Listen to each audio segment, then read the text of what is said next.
Now you're a wild old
don't mind saying it, I feel like I'm in the middle of 3 masterclasses here. It's quite ridiculous. So that is Little Barrie and Malcolm Catto live in session with Zero Sun. At this point in time, I normally say introduce the band, but I've kind of done that already.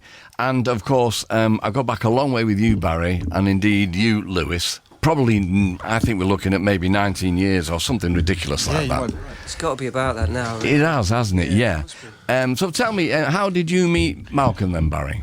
Well, we first met, like, years ago, like, around 2000, 2001, because our very first singles were on the same label. Like, there was a label called Jazzman Records that were reissuing soul and funk and jazz records. Malcolm was working at the label.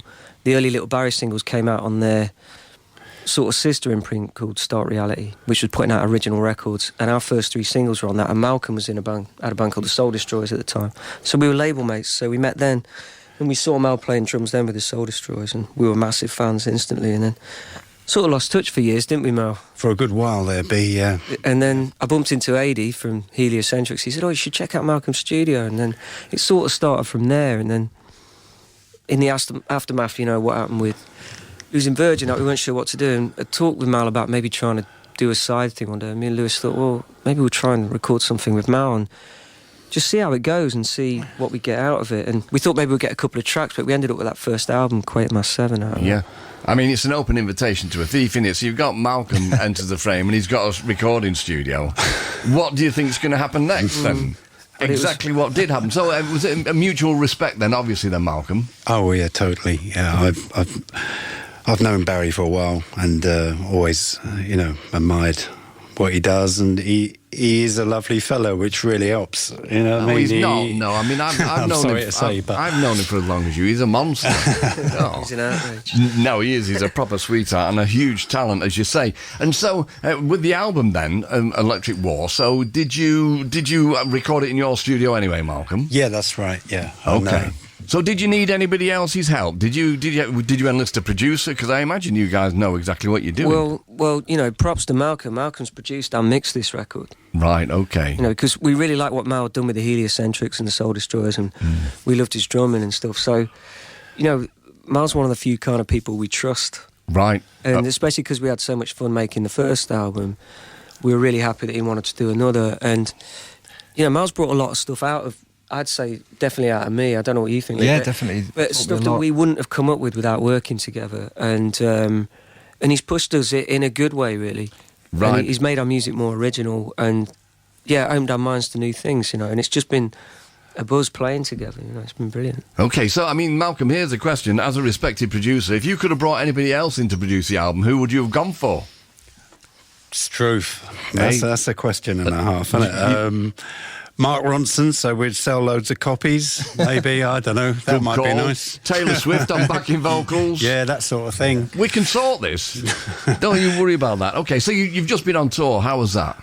It was great, wasn't it? Yeah, it was good. The reception was pretty amazing, like people seemed to really, sort of not quite blow people's minds, but, you know, the closest I've ever done to that. You know, like... We've been getting a lot of feedback, haven't we? Like, people saying, like, they really felt... I know it might sound a bit cliche, but people saying they really felt like they were on a journey when they were listening to us playing and stuff, and... I think that's the thing, when we've done the first album, we took it out on the road and we thought, is this going to work? It's a bit loose, you know, like...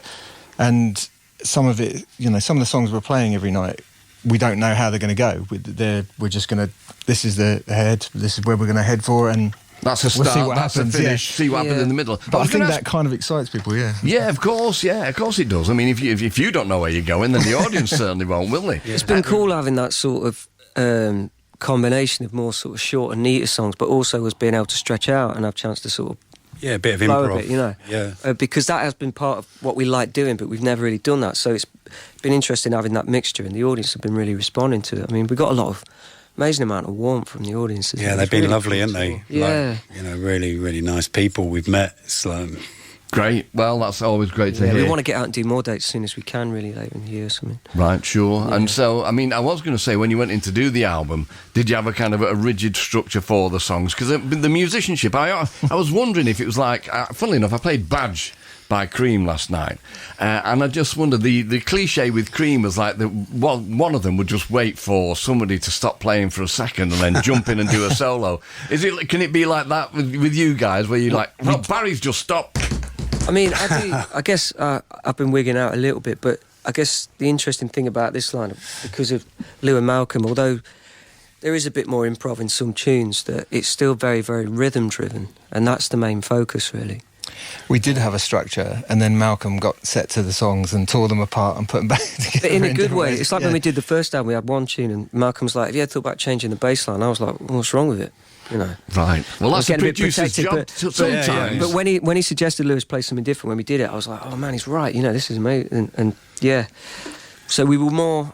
I was less precious going into the second record. I was quite happy for us to pull things to bits and see what we could get out of him, because it just made for better music. And you've got to do what's best for music. Well, you know, I mean, Steve Albini famously would not be called a producer, would he? He just said he recorded things. But there are producers who do just go in and try and recreate what the band want to be on record, and there are others like Bob Ezrin who go in and just say, right to Alice Cooper, you're having a brass section on this, and you can shut up, I've made me mind, you know. So it is a different kind of beast, really. There's two different ways you can go with it, obviously. Well, it's great to have you in. Really, really brilliant. Barry, you're coming back in a couple of months with The. I am, yeah. Thanks for that. Yeah, and also, I found out online, you weren't sure if it had been announced or not, but I saw it on online here. So you are also playing with Black Keys. I will be. I'll be playing with them as a guest on their US tour in August, yeah. Right, okay. Well, busy as always, but yeah, a joy. It's a joy to be in here. It's one of those nights where you just think, I just sit back and think, this is my job, you know, and I get paid for this. So, Little Barrie, Malcolm Catto and Lewis Wharton, what are you going to do for us? You've got 2 tunes to do. If I'm right in thinking, it will be Old Roll and then My Now. Yeah, that's right. Brilliant. Okay, get to it. Thank you.